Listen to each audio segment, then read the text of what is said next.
An opening statement, we'll go into questions. Yeah, I mean, it's one of the best teams in the country, if not the best team in the country we face today. We started off not so great, and the way the guys battled back is remarkable. Like I told them, if they could rewind in the locker room, I hate to lose more than anybody, but now that it's over, when you can reflect, and where these guys have come is an incredible testament to the team. But golly, that one sucks. All right, we'll open it for questions. Raise your hand. We'll get you a wireless mic. Let's start right here, fourth row on the right. Hey, Kenny, so just talk about it, like with obviously Cam, everything he's done this year, but with him not feeling great in the sideline, the report on ESPN, like what was kind of going on with that? And then, what was your reaction, just him getting back in the game and helping spark that comeback to even be in the position to potentially win it? Yeah, I mean, if him being competitive and passionate on the sideline is a negative, then I'm in the wrong sport. The kid's competitive, the kid's passionate, and if that's a negative, then I don't know what a positive is. Because kids that care and kids that have passion and kids that believe is the exact reason why we had a chance to win this football game. So I love Cam, and we're gonna have a relationship forever. All right, fifth row on the left. Kenny, Craig Fouye, ABC 15 back here. When did you notice that things had changed, the momentum had changed, things had shifted in that game? I don't really know when. Probably the safety, or when we drove down the field. I mean, the punt return killed us early. That got us behind 2 scores early. But then from then out, I mean, it was we never really didn't have control of the game. They were playing really good red zone defense. Looking back at it, I didn't put our guys in the best position to succeed too many times. And our guys deserve to win the football game. I didn't do a good enough job for them. As their head coach, putting them in position to win, and I'm going to reflect on it, and I'm going to look at how I can be better to put them in a better position to be successful. All right here, third row on the right side. Third row. Coach Scott Sanduli, Blaze Radio. Can you take me through that 4th and 13 play, what you saw from your perspective that gave Texas a chance to score? Yeah, to be honest, it's all on me. We're in a cover 0 look. Late in the play clock, Ewers did a phenomenal job checking out, recognizing the cover 0 look, checking into a max pro, and I didn't have the ability to get out of it, and that's on me. So we left our guys ISO'd in cover 0 into a max pro there.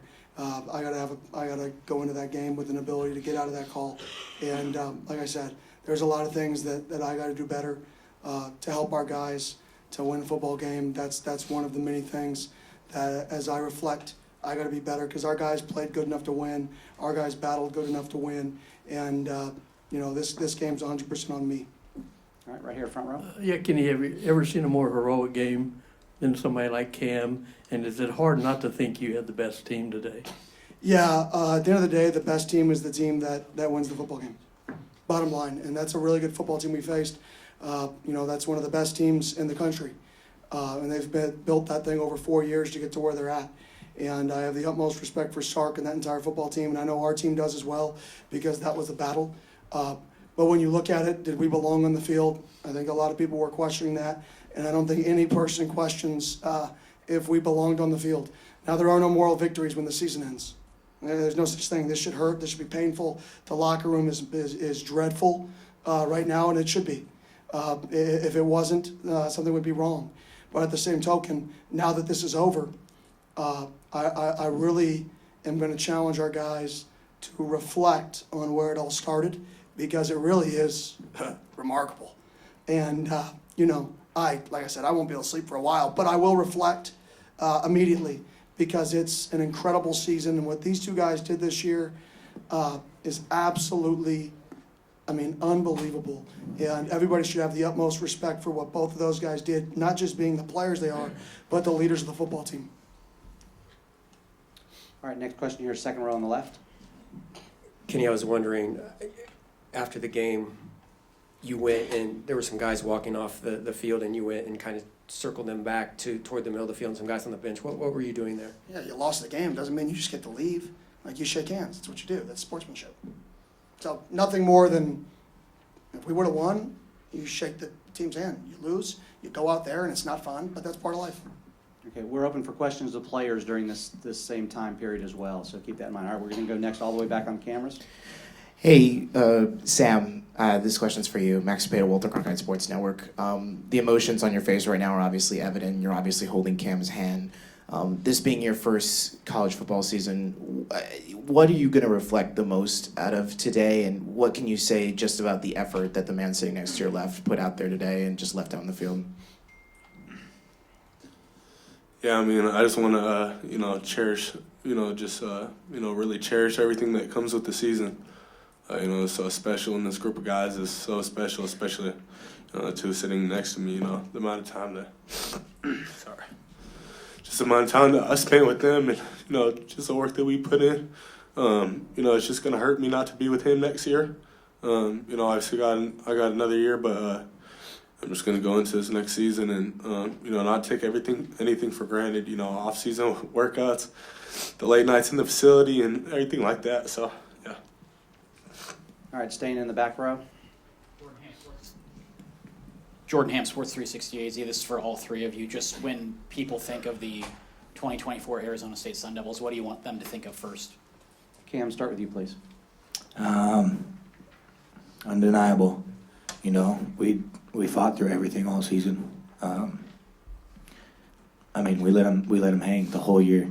We gave everything we had, and you seen in that game, we never stopped.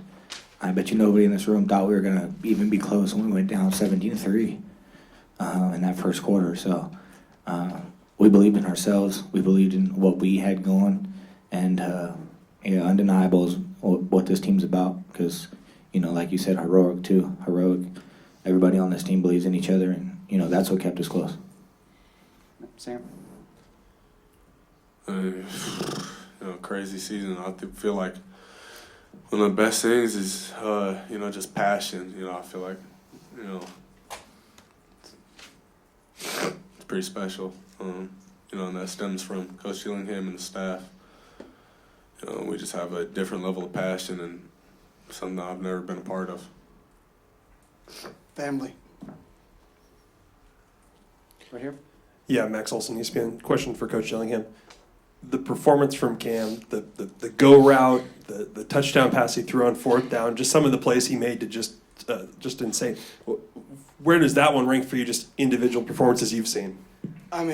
This is just a Tuesday for Cam. It is. This is Tuesday. Wednesday. Yeah, Got his good days point. backwards. Good point. He's a special player. He's somebody. It's just Cam. It's exactly what I expected. Bottom line, when you give him the ball, crazy things happen. They saw a man earlier in the game. He runs the side of that. I got to win a go ball. I'm like, I agree. And we found a way to get him a go ball, and he makes the play. And that's just Cam. All right, right here, front row on the left. Michelle Gardner, Arizona Republic, for Cam and Sam. Can you kind of talk about, the first half offensive yards were kind of hard to come by, and the fact that you guys didn't flinch, and you're not a team that's kind of been here before. So what was it like in the locker room trying to get some positive momentum going and just not flinching and be able to come out in the second half? I'll start before. I had a bad plan going into it. I didn't put him in the best positions to succeed on offense. I got to do a much better job with formations, motions, to create some better leverages to get these guys going. Go ahead. Yeah, and then in the locker room at halftime, we took a step back and calmed down, and we understood what we had in the locker room, and we went out there and played ball. Our ball. We didn't play the best ball in the first half, but we came back out and we gave ourselves a chance. So that's what matters. Yeah, I just feel like it was red zone stuff. We moved the ball pretty effectively, actually, and, we just needed to convert in the red zone, which is, I take accountability for a lot of stuff that happened. That's what, so just going back, I just want to, understand that red zone things happen so fast and you have to be so precise. So that's one thing I'm going to carry over to next year. All right, fourth row here on the right. Coach, Texas came into this game running the ball over everybody but Georgia, and you guys held them to under, 50 yards today. What can you say about your defense's performance on holding the rush down? Yeah, our defensive line, our defense in general, did a phenomenal job. Our offensive line, once in my opinion, I started to give them better chances to be successful. They did an awesome job up front too and in the running game. So both sides of the line of scrimmage I was extremely proud of. I mean, you watch the game and we played really, really good football for most plays. The problem with football is some plays were worth a lot more than others. And the plays that were worth a lot, they made more of them. And but like I said, both the lines of scrimmages I couldn't have been more proud of, and the ability to get 4 of the guys back up front on offense, and everybody but 1 guy back on the defensive lines, and 2 guys in the entire front 7 on defense. You know, I'm really excited of the foundation that Cam and this team and Leaf has, you know, laid, and to see where it can take us. Now, if the Arizona Cardinals can just draft Cam so we can keep him home, that'd be awesome. All right, second row here on the left. Chris Cartman, Sun Nova Source. Kenny, a couple of situations I wanted to ask about. The decision to punt versus go on 4th and I think 5 at the end of regulation. Was that an easy one, given the momentum that you had?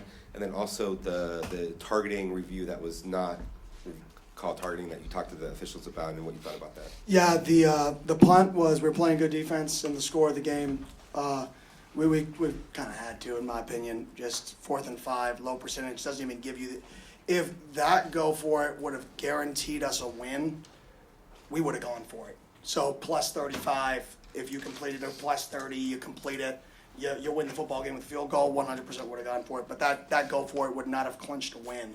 So the risk-reward level just wasn't there. And in terms of the targeting, I mean, I want to be honest, I don't know what targeting is. We lost one of our best players in the first half for targeting. And I just don't know. I just don't know what it is. So I don't want to comment on something that I have to get a better grasp of what it is, just because it's so, you know, I just don't quite understand it. I do just want to protect the players, though. So whatever rules are put in place to protect the players, I'm all about. All right, halfway back on the right over here. Hey Sam, this one is for you. I know it's kind of hard right now, but just kind of thinking to next year and just the offseason, what are the main things you're just kind of ready to work on this offseason and come back stronger? I don't know. I just got done with the game, so I guess I'll go dive into, you know, some film study and stuff. But I'm just gonna, you know, take the next few weeks and just relax, and then I'll get to all that. Kenny, back over here again. 97 plays on offense. That's a lot of plays. I mean, did you ever imagine that many plays for you and Sam both just running 97 plays in a game? Yeah, that's a lot of football plays, but like I said, we extended drives, we moved the ball down the field, we outgained them. We just, in the low red zone, like I said, I got to do a better job putting our guys in position to succeed in the low red zone to finish some of those drives. And, yeah. All right, we've got time just for a few more. We're going to go over here on the right, on the edge. Scat, Cameron Cox, 12 News. What does it mean to leave ASU better than how you found it? And I saw you grab Kenny in the tunnel as you were walking back to the locker room. What did it mean to play for Kenny for these past couple of years? ASU's changed my life forever, in a good way. Simple. They've supported me through everything, put me in a position to be successful. So I thank everybody in the ASU community and, you know, Coach Dillingham and his staff and this kid next to me right here. They changed my life forever. All right, time for a couple more over here, far left, please. Megan Finder, C-Trade Sports. 10 minutes ago, Coach Prime just tweeted out how proud he is of you and how you represent the Big 12. How does that make you feel? Anybody can answer. Yeah, I have a lot of respect for Coach Prime. Disappointed we couldn't win the football game, but I couldn't be more proud of our guys. They battled from the beginning of the year. Like I said, I got to put our guys in better positions to win this football game. And there's many things I could have done that could have helped us do that. Okay, right here in the front row on the right. Cam, there were reports that you were ill on the sideline during the game. Could you give us an idea of what you were going through and how much that impacted you at all in the game? Yeah, I mean, I threw up. I threw up. I drank too much water too fast, and I was kind of feeling sloshy, and then felt better after. So puke and rally. You know, I felt a lot better after throwing up. You know, and that's when it all started. You know, I had a rough first half. I wasn't feeling too good. In that second half, it was a different ball game. So. Okay, front row here, Charles. Kenny, did the emotions of this this visit begin with the announcement or the release of the news of extension for you. What does that mean for you and with the players you have coming back? Yeah, to be honest, I wanted that to be released at a time that people weren't going to talk about it. I wanted this to be about the guys, the game, and the players, so we release it basically at midnight on New Year's.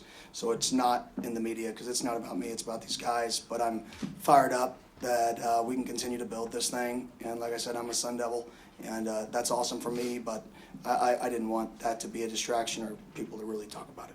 Congrats, I didn't even know. Yeah, exactly. It worked. All right, well, right here, second row. No, good, all right. Okay, right here, final question. Hey Cam, so I know it's just right after the game, but is it kind of just going through the emotions in your mind, like, this was my last game, this is the last time I'll be with Kenny, I'll be with Sam, and just, you know, the emotions behind it, just of the performance you had and just going out there with them one final time?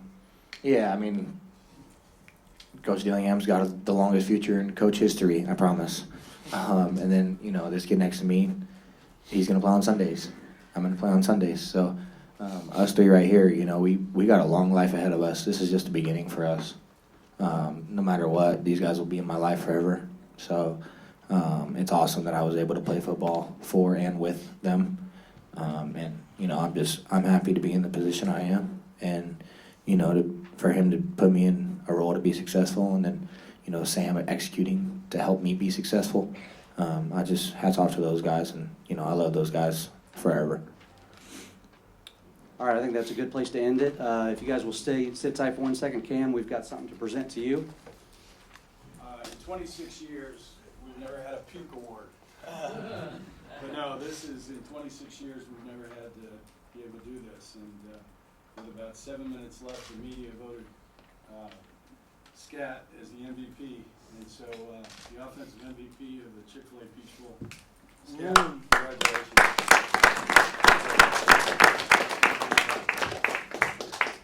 All right, gentlemen, thank you for your time. Appreciate it. Thank you, guys. Have a safe flight home.